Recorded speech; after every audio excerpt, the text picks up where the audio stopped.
Good evening, everybody. It is almost time for another new comic book day, and it is that time of the month once again. Time for everybody to sit down with the new previews catalog, see what new titles that are coming up that strike your fancy that you might want to get in on the ground floor of, and on the other side of the book, what new merchandise and collectibles you simply can't live without. And on the comic front this week, a couple of the highlights. Action Comics is going into the second part of the big Leviathan Rising storyline that has been building up to throughout Bendis' run on the book, pulling out a lot of characters we haven't heard from in quite some time. Adam Strange, Mr. Bones. Bonus points to anybody that remembers him. A little bit of a shift in focus. Barbie is back on the stands with a new, I guess, ongoing from Paper Cuts. She's ready, but you'll have to read the rest of the book to see what she's ready for. I think it's great that Barbie's got a book on the stands again. We need more books that cater to younger readers. Sometimes the industry can be possibly a little too adult for its own good. But in something else that is empowering for young women, Captain Marvel Braver and Mightier is a special one-shot debuting just ahead of the movie. Jody Houser penning this one. My other favorite writer for Marvel, Kelly Thompson, of course, my favorite writing the main Captain Marvel book. So definitely something to pick up if you are excited about that movie or if you just like the character in general. Next up, Daredevil number 2. Holy crap, you guys bought the heck out of Daredevil number 1. Don't get me wrong, Chip Zdarsky is the man, and I think this run's going to be amazing, but Daredevil never sold all that well before. Kind of makes you wonder what's up.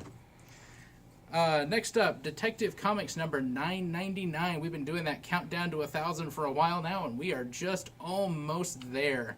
I have had a chance to flip through this one. Really interesting, kind of a, why is Batman type of story that they do from every now and again, but this is a particularly good one, I thought. Definitely worth picking up. I'm going to almost drop Fantastic Four number 7. Continuing the Herald of Doom storyline. I have not had much of a chance to flip through this one yet, so I still don't know why Galactus is eating planets again and isn't the Lifebringer, but it's been a huge step up in quality from the first arc of Dan Slott's FF. Sorry, Dan, that first arc it was kind of questionable, but he's really bringing his A-game on this second arc, and I have high hopes for the future of Fantastic Four as a franchise going forwards. Next up, The Flash. We are finishing up, I think this is finishing up, the Price of Loyalty crossover with Batman that is tying into the ongoing Heroes in Crisis mystery, which has certainly been quite hot. And speaking of, we have actually a new issue of Heroes in Crisis as well. Which bodies will they uncover this month? Who knows? We'll have to read it together and find out. And last thing in the floppies, The Forgotten Queen number 1. Yes, this is a Valiant book. I wouldn't miss an opportunity to talk about one. But this is a really interesting side character that was previously introduced in Unity, which was their team book that ended a little while back.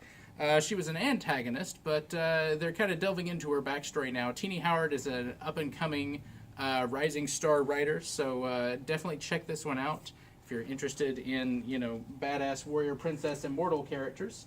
One last thing I wanted to mention, the Green Lantern by Jeff Johns Volume 1 trade paperback is new on the stands. Now, of course, this stuff has been around for forever, but it almost seems like Jeff Johns' amazing classic run on Green Lantern is becoming almost a little bit forgotten. It's been split up into so many different trades, and they didn't have volume numbers, and so it just, part of it was in the New 52. We're getting it all in one concise format now. This was the run on Green Lantern that took him into outselling Batman for a good long while. That is the reason that we got that Ryan Reynolds movie in the first place. Yes, okay, it wasn't very good, but we got a Green Lantern movie specifically because of how well the comic was selling. If you haven't ever picked up the Jeff Johns Green Lanterns, you owe it to yourself as a comic fan to read these because they were absolutely amazing stuff. That's all I got for you this week. As per usual, this stuff will all be on sale at 10 a.m. tomorrow morning, and we will see you then.